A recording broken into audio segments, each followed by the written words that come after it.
Hello everyone, welcome to Sanjay Suman classes. आज हम लोग देखेंगे how to crack AOC tradesman mate and fireman 2023।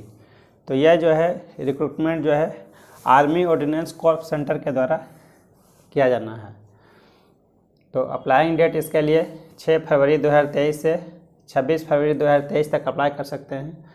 तो इसमें जो है ट्रेड्समैन मेट का इसका जो है 1749 सीट उपलब्ध है और फायरमैन के लिए जो है 544 सीट है।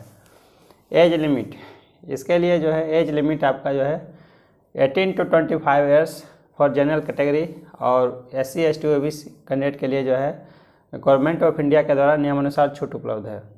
Educational qualification fireman category post के लिए आपका सिर्फ जो है मैट्रिक पास और इक्विवेलेंट होना चाहिए और ट्रेड्समैन मेट के लिए भी जो है मैट्रिक पास और इक्विवेलेंट है, लेकिन जो है ट्रेड्समैन मेट में जो है डिजायरेबल क्वालिफिकेशन है certificate in any trade from a recognised ITI। कोई भी मान्यता प्राप्त ITI से जो है कोई ट्रेड में जो है आपका डिग्री होना चाहिए ट्रेड्समैन मेट के लिए। तो ये जो है डिजायरेबल क्वालिफिकेशन है, मतलब उसको प्रेफरेंस दिया जाएगा। जो लोग डिग्री लिए हुए होंगे तो उनको जो है इस पोस्ट के लिए प्रेफरेंस दिया जाएगा, लेकिन मिनिमम क्वालिफिकेशन दोनों के लिए मैट्रिक पास है। सिलेक्शन प्रोसेस ये आपका 4 स्टेज में कंप्लीट होगा। Physical endurance test, physical measurement test, written exam, medical exam. तो इसमें जो है फिजिकल एग्ज़ाम तो आप लोग को पता होगा, हम लोग देखेंगे कि हम लोग जो है इसका रिटन एग्ज़ाम कैसे क्वालिफाई करें। तो रिटन एग्ज़ाम जो है इसमें 4 सब्जेक्ट से आपको उसमें क्वेश्चन पूछा जाएगा। रीजनिंग से जो है 50 क्वेश्चन 50 मार्क्स का रहेगा और मैथ से 25 क्वेश्चन 25 मार्क्स का और जनरल इंग्लिश से जो है 25 क्वेश्चन 25 मार्क्स का और जनरल अवेयरनेस से 50 क्वेश्चन 50 मार्क्स का। टोटल जो है आपका जो है 150 क्वेश्चन 150 मार्क्स का रहेगा। टोटल टाइम ड्यूरेशन 2 घंटे का एग्ज़ाम होगा। इसमें नेगेटिव मार्किंग आपको इसमें 0.25 मार्क्स रहेगा। तो इसमें देखते हैं तो स्कोर में जो है किस पेपर का आपका वेटेज ज़्यादा है। तो इसमें देख रहे हैं रीजनिंग पेपर में आपका जो है 50 क्वेश्चन जो है अकेले इसका पोर्शन कवर हो रहा है और जनरल अवेयरनेस ये आपका जो है 50 क्वेश्चन 100 क्वेश्चन आपका जो है रीजनिंग और जनरल अवेयरनेस से आपका कवर हो रहा है और मैथ और जनरल इंग्लिश 25 क्वेश्चन ये 50 क्वेश्चन ये दोनों मिला करके। लेकिन जो है मेरिट में आने के लिए आपको जो है चारों सेक्शन में आपको मैक्सिमम आपको स्कोर आपका आना चाहिए। तो इसके लिए बुक्स हम लोग इसके लिए कौन कौन सा बुक्स पढ़ेंगे। बेसिक बुक्स आपका पहला तो एक जो है GK के लिए जो है सामान्य ज्ञान दर्पण मासिक जो है एग्ज़ाम से पहले जो है आप इसका जो है 12 मंथ का आप इसका करंट अफेयर्स का GK पढ़ जाएं, उतना आपके लिए इसमें काफ़ी है GK। और दूसरा इसमें NCERT का साइंस और सोशल साइंस का बुक जो है 10th क्लास लेवल तक का जो है आप इसमें पढ़ लीजिए। तो NCERT का बुक पढ़ने का इसमें इसलिए रिकमेंड किया जाता है कि NCERT जो है नेशनल स्टैंडर्ड का बुक है। इसी के आधार पर जो है कोई भी कंपटीशन का एग्ज़ाम के लिए जो है GK का क्वेश्चन तैयार किया जाता है। और तीसरा जो स्टैटिक GK के लिए सामान्य ज्ञान दिग्दर्शन या फिर लूसेंट GK दोनों में से कोई एक बुक पढ़ सकते हैं। मैथ के लिए जो है आप इसमें एक बुक RS अग्रवाल का बना लेंगे, उतना आपके लिए इसमें काफ़ी है। रीजनिंग के लिए रीजनिंग में आपका जो है दोनों पोर्शन से पूछा जाएगा, verbal and non verbal reasoning से दोनों से। तो उसके लिए आप पढ़ लीजिए इसमें एक comprehensive approach to verbal and non verbal reasoning या फिर जो है दूसरा बुक रीजनिंग 360 ये बुक भी पढ़ सकते हैं। दोनों में से कोई एक बुक पढ़ लीजिए। दोनों में जो है वर्बल और नॉन वर्बल दोनों में डिटेल में आपको इसमें मिल जाएगा। इंग्लिश लैंग्वेज के लिए जो है इसमें इंग्लिश में आपका जो है तो बेसिक ग्रामर आपका इसमें क्लियर होना चाहिए, बेसिक ग्रामर। और इसमें वोकेबलरी से रिलेटेड आपको सवाल पूछा जाएगा, कॉमन एरर से रिलेटेड सवाल पूछा जाएगा।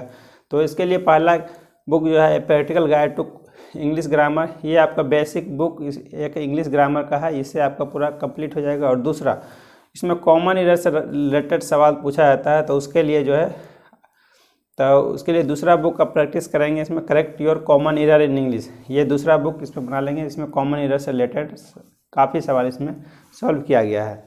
तो आप लोग इतना बुक इतना देख लेंगे तो इतना काफ़ी है। तो अब उसके बाद हम लोग देखेंगे स्ट्रेटजी, हम लोग अपना स्ट्रेटजी किस तरह से बनाएंगे, किस तरह से अपना तैयारी करेंगे ताकि जो है इसमें,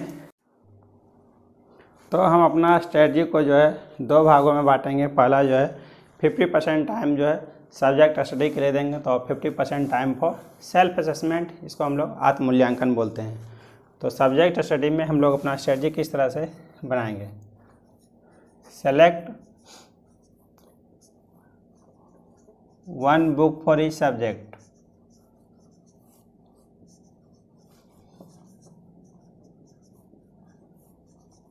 प्रत्येक विषय के लिए आप जो है एक बुक सेलेक्ट कीजिए जो कि आपको सबसे बेस्ट लगे। दूसरा, रीड 2 to 3 टाइम्स।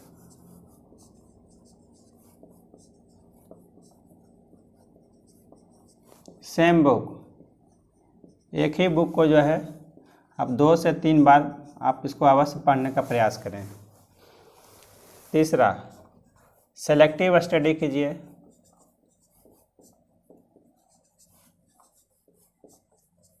या इसी को हम लोग स्मार्ट स्टडी कहते हैं। तो ये हमारा सब्जेक्ट पार्ट कंप्लीट हो गया, सब्जेक्ट स्टडी पार्ट कंप्लीट हो गया। तो हम लोग उसके बाद अपने आप को कैसे जांचेंगे, कैसे टेस्ट करेंगे कि कितना हमारा सिलेबस कवर हुआ, कितना बाकी है। तो उसके लिए हम लोग जो है सेल्फ असेसमेंट करेंगे, मॉक टेस्ट देंगे।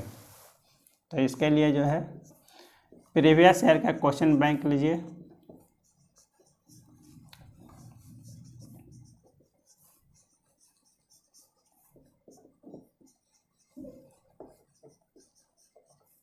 या फिर प्रैक्टिस सेट लीजिए,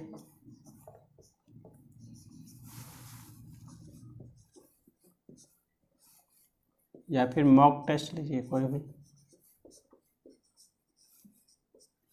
तो इसके लिए प्रीवियस ईयर का क्वेश्चन भी बना सकते हैं, और इसमें आपका एग्ज़ाम पैटर्न जो है बिल्कुल एसएससी पैटर्न पर आधारित रहेगा। तो इसमें जो है एसएससी MTS मल्टीटास्किंग स्टाफ का बुक आप बना सकते हैं, और एसएससी का ही CHSL combined higher secondary level का प्रीवियस ईयर का क्वेश्चन भी आप बना सकते हैं। तो एसएससी MTS में भी आपको ये चारों पेपर आपको पढ़ना ही है, GK, English, math, reasoning. Scoring में आपका भले आपका डिफरेंस हो रहा है, लेकिन जो है 25-25 मार्क्स आपका जो है एसएससी MTS में पूछा ही जाता है इसमें। और आपका इसमें सिर्फ जो है रीजनिंग में 50 क्वेश्चंस और जीके में 50 क्वेश्चंस बनाया गया है। तो बाकी चारों पेपर आपका सेम रहेगा। तो इस पर आप आसानी से इस पर प्रैक्टिस कर सकते हैं, एसएससी MTS और SSC combined higher secondary level examination. उसके बाद जो है डेली एक मॉक टेस्ट डेली दीजिए,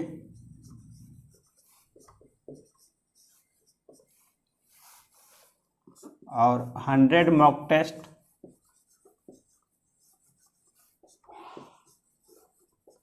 बिफोर द एग्ज़ाम, एग्ज़ाम से पहले तक जो है आप 100 मॉक टेस्ट दे दीजिए। तो इससे आपको डेली मॉक टेस्ट देने से आपको क्या बेनिफिट होगा, इतना मॉक टेस्ट देने से? पहला, आपका स्पीड, डेली मॉक टेस्ट देंगे, एक ही टाइप के सवाल को आप बार बार हल करेंगे तो आपका बनाने का स्पीड बढ़ जाएगा। सवाल बनाने का स्पीड, आप कम समय में ज़्यादा से ज़्यादा सवाल को हल कर सकते हैं। दूसरा, एक्यूरेसी, आपका दूसरा बेनिफिट होगा, आपका एक्यूरेसी बढ़ जाएगा, आपका ज़्यादा से ज़्यादा सवाल इसमें आपका करेक्ट होगा। तीसरा, टाइम मैनेजमेंट, आप जो है टाइम को आप अच्छी तरह से मैनेज कर पाएंगे, 2 घंटे के अंदर में ही जो आप सारे सवालों को हल कर पाएंगे। तो ऐसा स्थिति नहीं होगा इतना मॉक टेस्ट देने के बाद कि जो है आपका सवाल बचा हुआ रहे और आपका एग्ज़ाम में टाइम ख़त्म हो जाए। तो इतना मॉक टेस्ट देने से आपका टाइम मैनेजमेंट में भी आपका सुधार होगा, एक्यूरेसी आपका बढ़ जाएगा, और तीसरा आपका स्पीड, सवाल बनाने का स्पीड बढ़ जाएगा। तो इसमें जो है उसके बाद जो है टेस्ट देने के बाद में फिर उसका टेस्ट एनालिसिस कीजिए, कौन करेक्ट हो रहा है, कौन इनकरेक्ट हो रहा है, आपका इनकरेक्ट किस वजह से हो रहा है वो आप पूरा चेक कीजिए। तो जितना आप इसमें टाइम देते हैं सब्जेक्ट स्टडी के लिए, तो आपको जो है 50% टाइम इसके लिए भी आपको निकालने की ज़रूरत है, सेल्फ असेसमेंट पार्ट के लिए।